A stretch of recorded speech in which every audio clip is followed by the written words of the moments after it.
का श्री राम का सबसे ज्यादा आकर्षित करने वाला पक्ष है वो उनके वन गमन से शुरू होता है।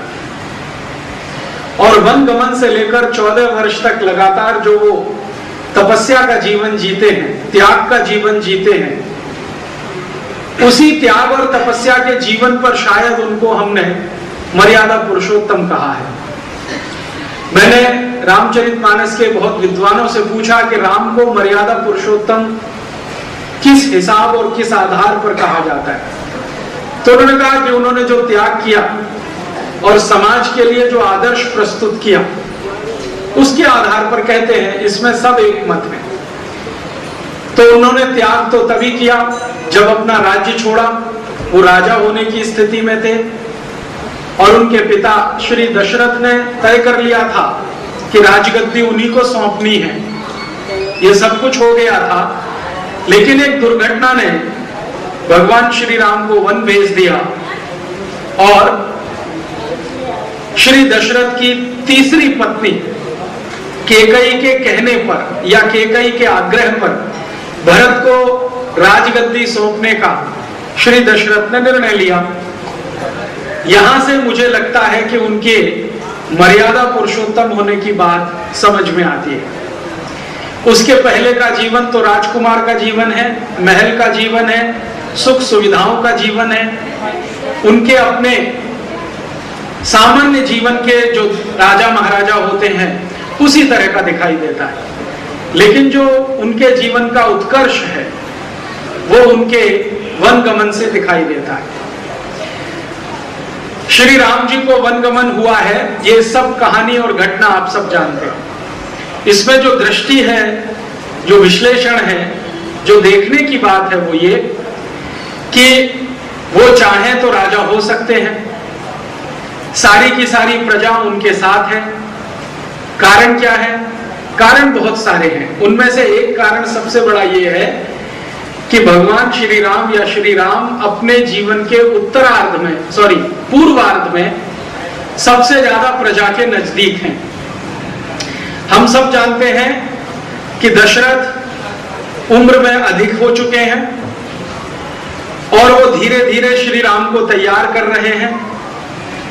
तो इस तैयार होने के क्रम में रोज का उनका नियम है कि वो ब्रह्म मुहूर्त में उठते हैं, नित्य कर्मों से निवृत्त होकर अपनी प्रजा के बीच में जाते हैं। रामचंद्र जी, उनके पिता नहीं जा पाते, वो स्वयं जाते हैं और जनता के बीच में घूमकर, प्रजा के बीच में घूमकर उनके सुख दुख का हालचाल लेते हैं। ब्रह्म मुहूर्त में निकलते हैं। ब्रह्म मुहूर्त की कल्पना हम सब कर सकते हैं, लगभग सुबह 4 बजे का समय। तो सुबह 4 बजे श्री राम घूम रहे हैं और ये उनका नित्य नियम है। बिना किसी अवकाश के, बिना किसी छुट्टी के, बिना किसी बाधा के हर दिन वो प्रजा के बीच में है। परिणाम क्या है उसका? प्रजा उनको समझती है और वो प्रजा को समझते हैं। प्रजा के जो दुख दर्द हैं, नागरिकों की जो कष्ट हैं, जो समस्याएं हैं, वो सीधे उन्हें समझ पाते हैं और अपने पिता श्री दशरथ के पास लाकर उसके बारे में विचार विमर्श करते हैं। ये एक अच्छी बात है कि राजा ना होते हुए भी श्री दशरथ ने राम को वो सब अधिकार दे रखे हैं जिनके आधार पर वो कोई फैसला ले सके। मान लीजिए प्रजा के बीच में कोई समस्या उनको दिखाई देती है तो दशरथ ने उनको ये अधिकार दिए हैं कि वो चाहें तो उस समस्या के समाधान के लिए महामंत्री को बुला सकते हैं, मंत्रियों को बुला सकते हैं, सैनिकों को बुला सकते हैं, सेना अध्यक्ष को बुला सकते हैं। ये सारे अधिकार उनके पास हैं। बस इतना ही है कि नाम दशरथ का चलता है, काम श्री राम खुद ही करते हैं। और ये सिलसिला उनकी उम्र के लगभग 12-13 वर्ष से शुरू हो जाता है। जब वो उम्र में 12-13 वर्ष के हैं तो प्रजा के बीच में घूमना, रोज सुबह ब्रह्म मुहूर्त में उठना और उनके दुख दर्दों को सुनना, जरूरत पड़े तो तत्काल समाधान करना, अगर वो समाधान संभव नहीं है तो राजा के दरबार तक वो जानकारी पहुंचाना, फिर मंत्रिमंडल की बैठक बुलाना और उसमें फैसले करना, ऐसे कई फैसले उन्होंने अपने जीवन के पूर्वार्ध में लिए हैं। उन फैसलों ने श्री राम को बहुत ज्यादा लोगों में लोकप्रिय बनाया है। लोग उनको बहुत पसंद करते हैं, लोग उनको बहुत चाहते हैं, बहुत प्रेम करते हैं।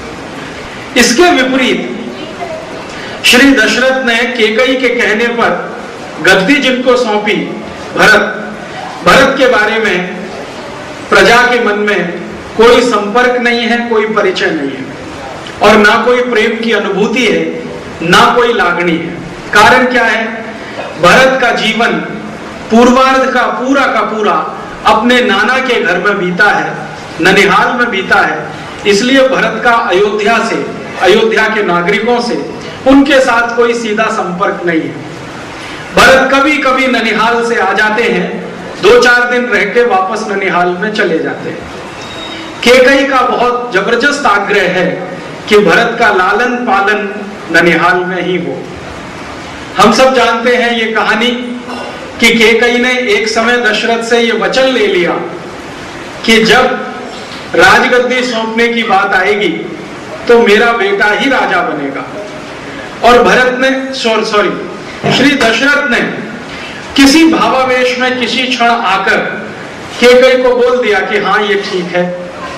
आप जानते हैं केकई राजा दशरथ की तीसरी पत्नी है, तो और राजा दशरथ का थोड़ा अनुराग उनके प्रति ज्यादा है, ये स्वयं दशरथ बार बार स्वीकार करते हैं। कौशल्या और सुमित्रा की तुलना में केकई के प्रति दशरथ के मन में बहुत अनुराग है। शायद उसी अनुराग का फायदा उठाकर केकई श्री दशरथ से वचन ले लेती है कि जब भी समय आएगा मेरा पुत्र ही राजगद्दी का मालिक होगा। और दशरथ किसी भावावेश में आकर ये वचन दे देते हैं। अब ये वचन देने की कहानी अलग अलग रामायणों में अलग अलग है। जैसे हम रामचरितमानस और वाल्मीकि रामायण की बात करें तो किसी युद्ध की चर्चा आती है कि कोई युद्ध में दशरथ गए हैं, दशरथ के साथ केकई भी गई हैं। उस युद्ध में दशरथ की जान केकई ने बचाई है और उस जान को बचाने के संदर्भ में दशरथ ने उनको वचन दे दिया है और उस वचन के बदले में केकई ने राजगद्दी भरत के लिए मांग ली है। ये एक है। दक्षिण की जो राम कथाएं हैं उनमें कुछ दूसरी बात है। उनमें ये बात है कि दशरथ बहुपत्नी प्रथा को मानने वाले व्यक्ति हैं।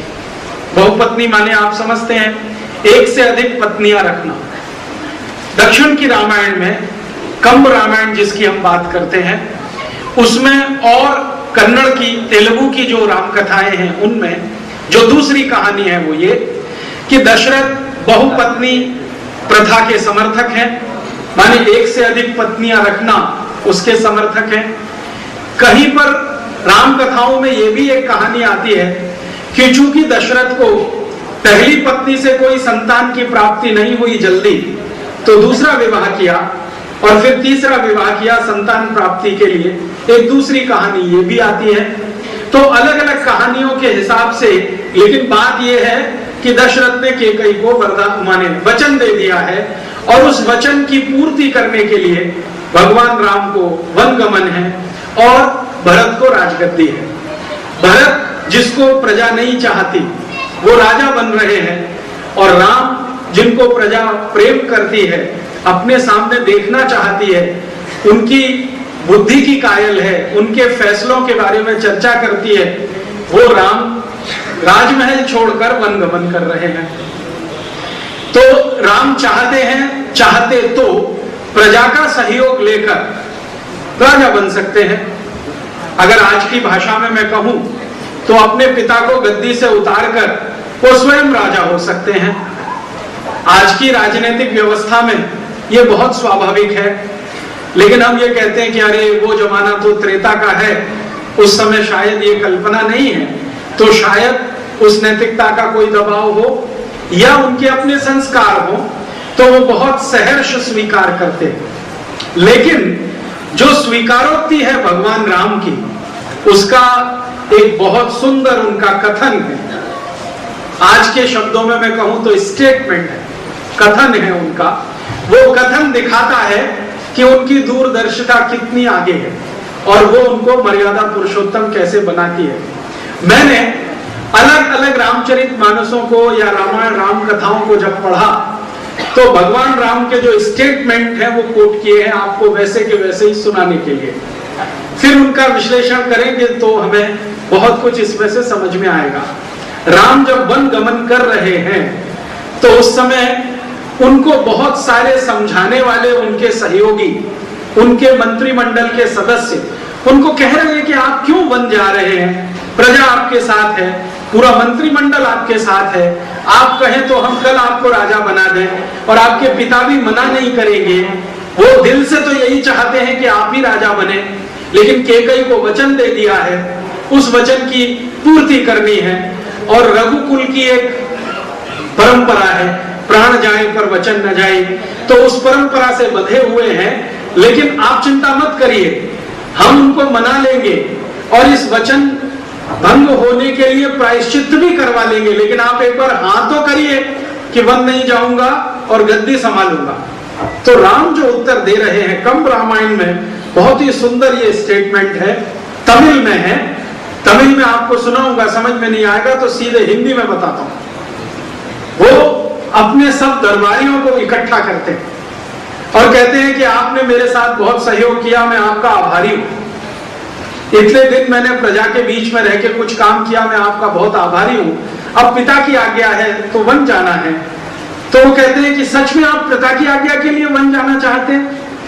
तो राम कहते हैं हाँ, थोड़ा तो वो है, लेकिन बड़ा कुछ और भी है। तो वो बड़ा क्या है वो कह रहे हैं तमिल में, हिंदी में उसका सीधा सा मतलब है, वो कहते हैं कि देखो, दूसरों के अधिकारों के लिए लड़ना और उन दूसरों के अधिकारों की रक्षा करना, ये दुनिया का सबसे बड़ा न्याय है। दूसरों के अधिकारों के लिए लड़ना और उन अधिकारों की रक्षा करना, ये दुनिया का सबसे बड़ा न्याय है। और मैं चाहता हूं कि अपने जीवन में कुछ न्याय कर सकूं। ईश्वर ने शायद मुझे ऐसा समय दिया है कि मैं अपने दृष्टि से जिसको न्याय मानता हूं उसको स्थापित करके दिखाऊं। आगे वो कहते हैं, अपने अधिकारों के लिए लड़ना और उनकी रक्षा करने के लिए हमेशा प्रयत्नशील रहना, यह दुनिया का सबसे खराब स्वार्थ है। अपने अधिकारों के लिए लड़ना और सतत उनकी रक्षा करने के लिए प्रयत्नशील रहना, यह सबसे खराब स्वार्थ है। तो मैं स्वार्थी होकर जीवित नहीं रहना चाहता। मैं चाहता हूं कि मुझे लोग न्याय के पक्ष में खड़ा हुआ देखें, न्याय के लिए संघर्ष करता हुआ देखें और न्याय के लिए लड़ता हुआ देखें। तो उनके एक महामात्य उनको पूछ रहे हैं, महामात्य माने जिसको आजकल आप प्रधानमंत्री कह सकते हैं, उनको पूछ रहे हैं कि आप वन गमन करेंगे तो ये कैसे होने वाला है कि आप न्याय के लिए लड़ेंगे, और यहां राजगद्दी पर बैठेंगे तो ये क्यों नहीं होने वाला है कि आप न्याय करेंगे? ऐसा कैसे होने वाला है कि आप वन में जाएंगे तभी न्याय के लिए? तब राम कह रहे हैं कि देखो, हमारे जो वन है इनकी हालत बड़ी खराब है। कहानी सुना रहे हैं, वो कह रहे हैं कि इनकी हालत बहुत खराब है। क्या है? इन वनों में बड़े बड़े ऋषि मुनि तपस्या करने के लिए आते हैं, लेकिन राक्षस जाति के कुछ लोग उनको विघ्न डालते हैं, वो उनकी तपस्या पूरी नहीं होने देते। बहुत सारे ऋषि मुनि यज्ञ करना चाहते हैं, राक्षस उनको यज्ञ नहीं करने देते, उनके यज्ञ में विघ्न डालते हैं, उनकी तपस्या में विघ्न डालते हैं। तो मैं जब वन गमन करूंगा तो निश्चित रूप से मेरा आमना सामना इन राक्षसों से होगा, और अगर मेरे हाथों कुछ राक्षसों का अंत होगा तो ऋषि मुनियों के अधिकारों की रक्षा होगी, जो अधिकार उनका यज्ञ करने का और तपस्या करने का है। और तब मैं उन अधिकारों के लिए संघर्ष करता हुआ एक व्यक्ति बनूंगा, तो आदर्श की स्थापना कर सकूंगा।